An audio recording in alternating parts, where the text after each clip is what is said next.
Students, executive में already एक concept था MAT, that was minimum alternate tax. आपको याद होगा दैट वाज द कंसेप्ट के 18.5% ऐसा आपने सुना होगा, जो एक मिनिमम अमाउंट ऑफ टैक्स एक कंपनी को भरना था, राइट, भरना था, इवन दो दे अर्न लेस और more, that was a minimum amount they have to pay. और वो कैलकुलेशन हो रहा था, लेकिन वो ये साल कुछ चेंजेस हुए. तो पहले वो क्या था, उसको रूल समझाने से पहले मुझे पहले taxation, right, related to corporates. Companies में क्या हो रहा था भाई, कंपनीज में आजकल बहुत सारे डिफरेंट डिफरेंट परसेंटेज है, जैसे कहीं 22 है, कहीं 25 है, कहीं 15 है, और कहीं 30 है, और कहीं 40 भी है. तो अलग अलग रेट्स था. तो मैट का प्रोविजन था, that was minimum alternate tax under section 115 JB. What was the concept? पहले ये था, the tax payable will be, your tax payable is, ध्यान देना क्या था, normal tax as per income tax act plus surcharge plus health and education cess और 18, sorry this has been change, ये change हो गया है, इसलिए 15% of book profit plus surcharge plus cess whichever is higher. That was a logic. अब ये logic क्यों हुआ था, उसका रीजन क्या था, मैट को इंट्रोड्यूस करने की जरूरत क्यों थी, पहले वो सोचता. मैट इंट्रोड्यूस जब किया गया था वो साल, मतलब मैं 90s की बात कर रहा हूं, क्या हो रहा था देखो, बुक में प्रॉफिट, मतलब एज पर अकाउंट्स प्रॉफिट दिख रहा था समझो कि 500 करोड़ रुपए, मैं वो जमाने की बात कर रहा हूं, बुक प्रॉफिट है 500 करोड़ रुपए. लेकिन because of exemptions, because of deductions, वो जमाने के ऐसे ऐसे सेक्शंस थे, खास करके एक सेक्शन था जो आपके अभी नहीं है, जैसे कि सेक्शन था हम लोग ने पढ़ा था 80 HHC हम लोग के जमाने में, या 80 HHE या 80 HHF, ऐसे सब सेक्शंस वो टाइम पर थे जिसमें ऐसा लिखा गया था कि एक्सपोर्ट पर आपको कोई भी टैक्स नहीं है. नाउ क्या हो रहा था, 500 करोड़ का बुक प्रॉफिट दिख रहा है, लेकिन एक्सपोर्ट प्रॉफिट समझो है 490 करोड़ रुपया, और सीधा उसका इनकम टैक्स का प्रॉफिट आ जाता था 10 करोड़ रुपए, जिस पर ये लोग 30% समझो 3 करोड़ रुपया भर के बच जाते थे. मतलब 500 करोड़ के प्रॉफिट में सिर्फ 3 करोड़ रुपया टैक्स भरते थे. ये एग्जांपल दे रहा हूं. तो गवर्नमेंट को वो टाइम पर लगा ये तो गलत हो जाएगा कि ये लोग इतना ज्यादा कमाएंगे और फिर टैक्स के नाम पर एक बोलते हैं ना पीनट्स दे देंगे, बस करोड़ों रुपए कमा कर मैं 2 करोड़ 3 करोड़ रुपए टैक्स भर के निकल जाऊंगा. तो और दूसरा, इसके कारण क्या हो रहा था, मैनिपुलेशन ऑफ अकाउंट्स होता था. मैनिपुलेशन ऑफ, अभी मैंने 500 करोड़ कमाया है, लेकिन मेरा लोकल प्रॉफिट कितना है और मेरा एक्सपोर्ट प्रॉफिट कितना है, वो कंफ्यूजन में. समझो ऐसा हो सकता है कि मेरा लोकल प्रॉफिट था 20 करोड़, या लोकल प्रॉफिट था समझो कि 120 करोड़, और एक्सपोर्ट प्रॉफिट था 380 करोड़. मैंने जानबूझकर इसको कम किया और इसको बढ़ा दिया. क्यों कम करूंगा, क्योंकि मैं जानता हूं कि लोकल में मेरे को फायदा नहीं होने वाला है, लोकल में तो मेरे को टैक्स भरना पड़ेगा. तो मैंने जानबूझकर क्या किया, लोकल को जितना पॉसिबल था उतना कम दिखाया, उसमें जो मेरे जो एक्सपेंस थे ना वो मैंने एक्सपोर्ट में कम डाले और लोकल में बढ़ा दिया. आप समझ रहे हो, मैंने जानबूझकर क्या किया, मतलब मैं एग्जांपल दे रहा हूं, समझो मेरा लोकल भी है और एक्सपोर्ट भी है, राइट. भाई लोकल में मेरा समझो प्रॉफिट हो रहा था 120 करोड़, मतलब प्रॉफिट नहीं हो रहा था, समझो लोकल में मेरा प्रॉफिट हो रहा था 200 करोड़, और एक्सपोर्ट में मेरा प्रॉफिट था समझो 500 करोड़, राइट. ये ग्रॉस प्रॉफिट था, समझो ग्रॉस प्रॉफिट था.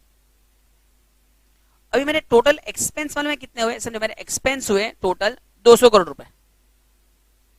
तो मैंने क्या किया, 200 करोड़ में से 190 करोड़ का एक्सपेंस इधर डाल दिया और इधर सिर्फ 10 करोड़ का एक्सपेंस डाला जानबूझकर, ताकि मेरा ये प्रॉफिट दिखे सिर्फ 10 करोड़ रुपया और ये प्रॉफिट दिखे 490 करोड़ रुपया। मतलब मैंने एक्सपेंस इंटेंशनली ऐसा दिखाया कि लोकल का ज्यादा है और एक्सपोर्ट का कम है। इंटेंशनली मैंने वो कंपनी को ऐसे सेग्रीगेट कर दिया कि एक्सपोर्ट ज्यादा था, रेंट है, सैलरी से कौन देखने आता है कि मैंने सैलरीज कौन से बिजनेस के लिए दिया। चीटिंग बढ़ गया तो गवर्नमेंट को लगा नहीं ये सब स्टॉप करना थोड़ा तो जरूरी है, तो ये सब तो मैं स्टॉप नहीं कर सकता, ये चीटिंग होने वाला है, ये सभी मुझे बेनिफिट देना पड़ेगा। तो उन लोगों ने क्या स्ट्रेटेजी यूज किया कि आप लोगों को बुक प्रॉफिट पर भी टैक्स गिनना होगा और वो दो में जो हायर होगा वो आपको पे करना होगा। वो जमाने में कुछ अलग परसेंटेज से स्टार्ट हुआ था, आप लोगों ने भी अलग परसेंटेज पढ़ा होगा, लेकिन ये साल से वो परसेंटेज है 15%। राइट, तो मैं एग्जांपल पे दे रहा हूं, आपको टैक्स रेट्स याद है, आपको देखो क्या क्या टैक्स रेट अज्यूम करना है पहले वो समझ लेते हैं। What are tax rate to be thought exam के अंदर। अगर एग्जाम में आता है डोमेस्टिक कंपनी तो आप टैक्स रेट अज्यूम करोगे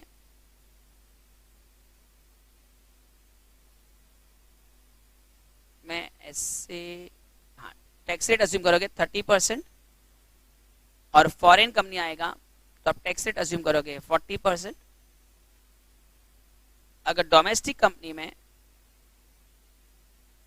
लिखा गया है कि turnover of 2018-19 up to 400 crore तो आप टैक्स रेट रखोगे 25%।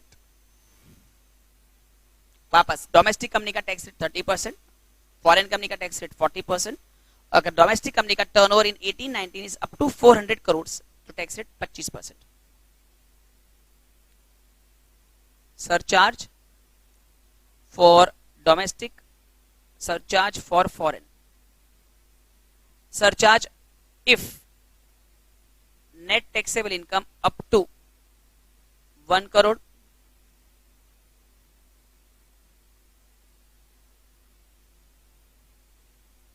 above 1 crore up to 10 crores, above 10 crores यहां सरचार्ज 0% 0%, यहां सरचार्ज 7% 2%, यहां सरचार्ज 12% 5% और हेल्थ एंड एजुकेशन सेस रहेगा 4% 4%। आई थिंक आपको ये रेट्स याद होना चाहिए, एक बार देख लो। मैं वापस बोल देता हूं, जब वापस इधर से बोल देता हूं, MAT main page is this, section 115 GB, tax payable will be normal tax as per income tax act plus surcharge plus cess और 15% of book profit plus surcharge plus cess whichever is higher. But the tax rate goes like this: domestic company in absence of information 30%, foreign company 40%, domestic company if the turnover of 18-19 is up to 400 crores 25%, surcharge if net taxable income up to 1 crore 0% in both the cases, if it is between 1 and 10 crores 7% and 2%, if it's above 10 crores 12% and 5%, and health education cess is 4%.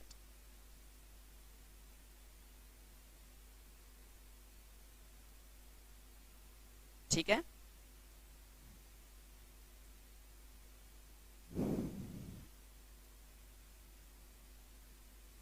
चलो 5 minute में सब कुछ याद कर लो, copy कर लो।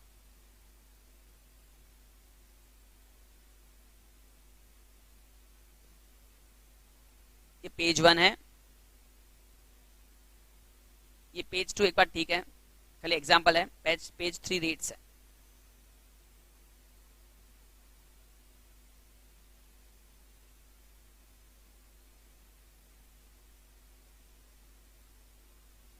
अभी exam में कैसे पहले सम आते थे वो देखते हैं। चलो एग्जाम का एग्जांपल दे रहा हूं, examples for calculation. Suppose X limited turnover in 18-19 300 crores, for 2021 net profit as per income tax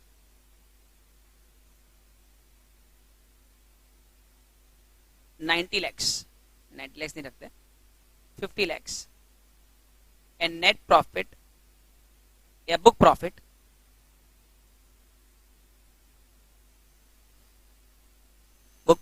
is 80 lakhs. समझे, ऐसा एग्जाम में आता है, कैलकुलेट टैक्स पेबल, समझे, ऐसा एग्जाम में आता है. तो आपको देखो क्या सोचना होगा, आपको दो पार्ट समय सोचना होगा.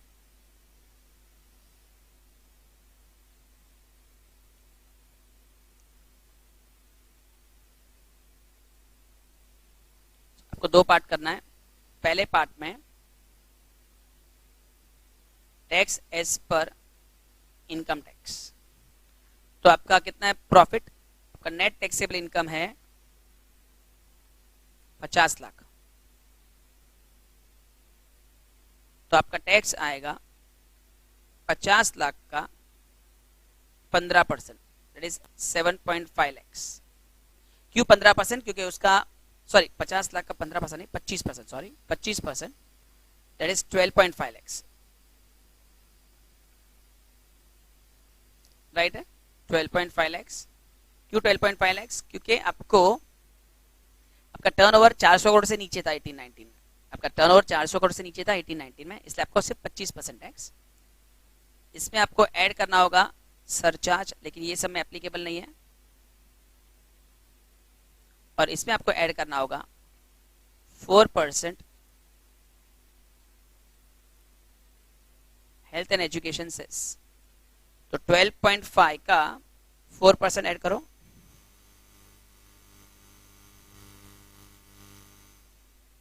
इस 0.5, तो आपका टैक्स आएगा 13 lakhs. लेकिन tax as per book profit, आपका बुक प्रॉफिट कितना है 80 lakhs. तो टैक्स आएगा 80 lakhs का 15%, 12 lakh. एड सरचार्ज कुछ नहीं, and add 4% health and education cess.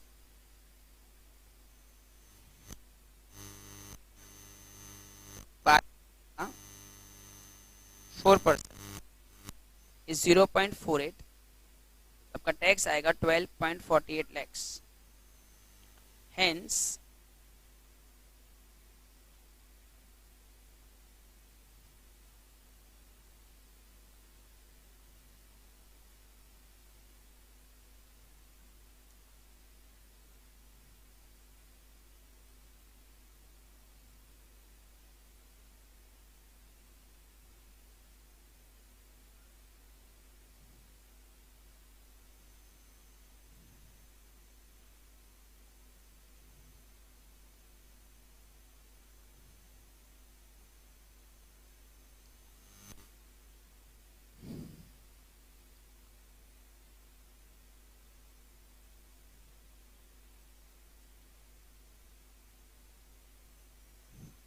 Copy करो सब लोग.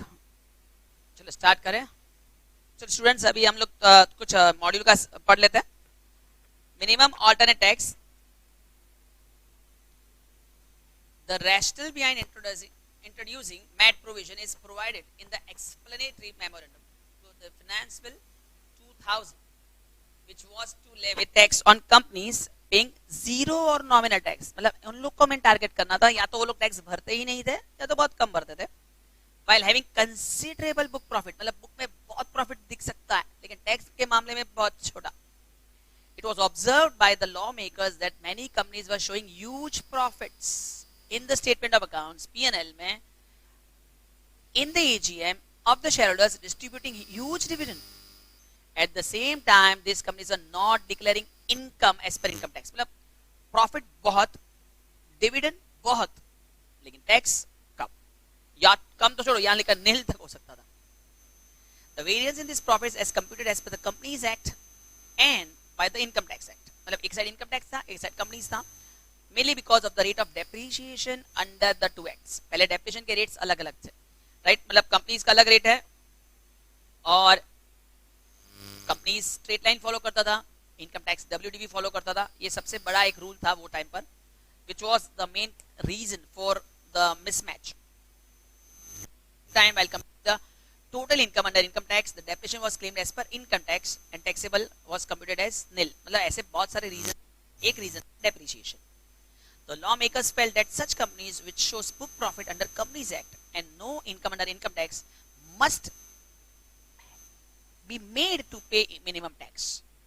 Hence the name was minimum alternate tax. मतलब यहाँ minimum का मतलब कम नहीं है, या minimum का मतलब है कम से कम. आपको कम से कम इतना तो भरना ही पड़ेगा. That was the major concept of this section 115JB. Now we come to the charging sections. MAT provisions are provided in section 115JB of the Act. According to the section 115JB, the income tax payable by a company on its total income as computed under the Act in respect of any previous year relevant to the assessment year is less than 15% of such book profit, then the tax payable for the relevant previous year shall be deemed to be 15% of the book profit. Surcharge cess will be levied separately.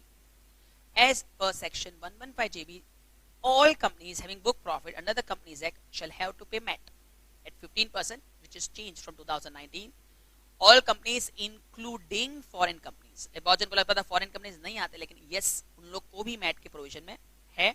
However, certain companies are exempt from MAT. कुछ foreign companies है जो MAT से बच सकती है, कुछ companies है, सब नहीं.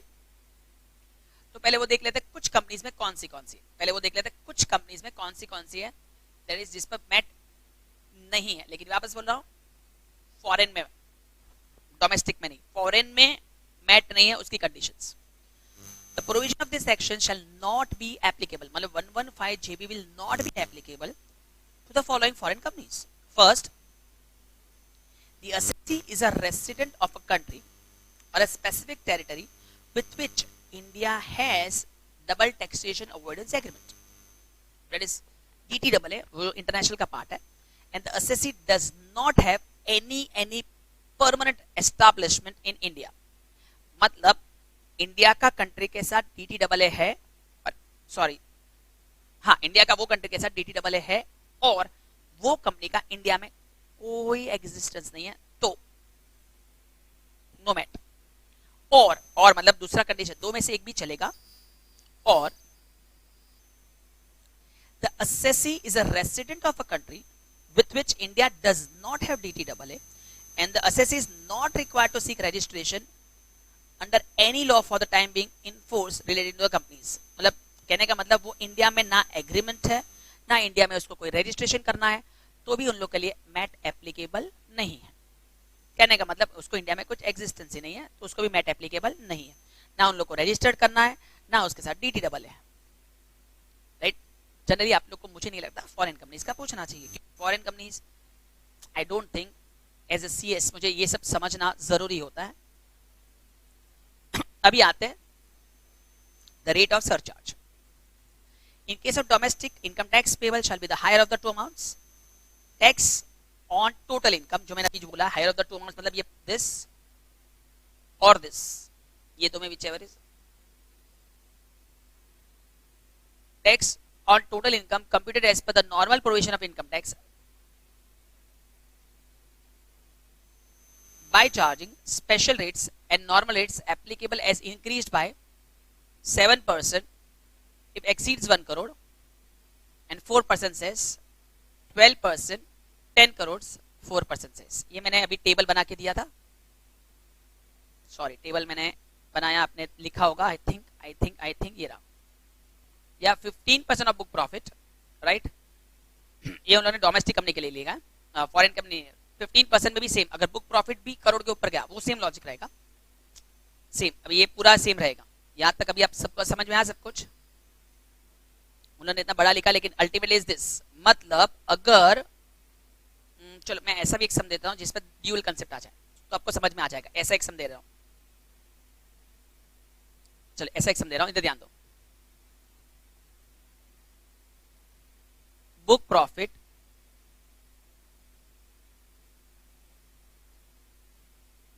₹12 और इनकम टैक्स प्रॉफिट 8 करोड़ और टर्नओवर ऑफ 18-19 500 करोड़। चलो calculate tax payable, calculate tax payable. चलो ऐसा सोचते हैं सेकंड सम। तो अभी देखो क्या करना होगा, जो वापस अभी समझा है वैसे इधर ध्यान देना।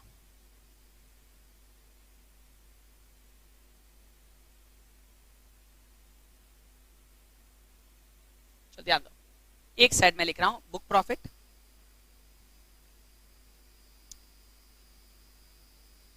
और एक साइड लिख रहा हूं इनकम टैक्स प्रॉफिट। यह अमाउंट है उसका 12 करोड़। तो 12 करोड़ पर आपको गिनना है 15%। 12 करोड़ पर 15%, चलो कितना होता है 12 करोड़ का 15% गिनो। पॉइंट में लिखना है या एग्जैक्ट लिखना है, देखते हैं। 12 करोड़ का 15% ये हुआ 1.8 करोड़ प्लस सरचार्ज आएगा 12%। क्यों 12%? Because the profit exceeds 10 crore. 10 crore के ऊपर का प्रॉफिट है तो 12% सरचार्ज आएगा। तो ये होगा 0.216। तो ये हो जाएगा 0.216 प्लस 1.8 2.016। इसमें health and education cess add करोगे 4%।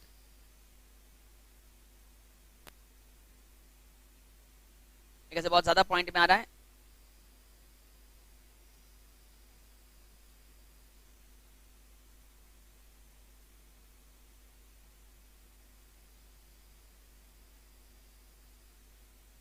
राइट, सपोज या इनकम टैक्स प्रॉफिट 8 करोड़ रुपए है, इस पर आप गिनोगे 30%, क्योंकि आपका टर्नओवर 500 करोड़ है, 400 करोड़ से ज्यादा है। आप समझे? तो 30%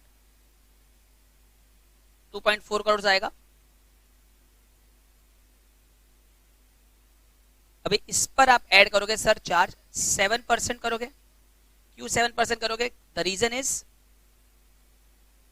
क्यों 7% करोगे? क्योंकि it is between 1 and 10, 1 crore 10 crore के बीच में ना, तो 7% ऐड होगा 0.168, 2.568 हो जाएगा।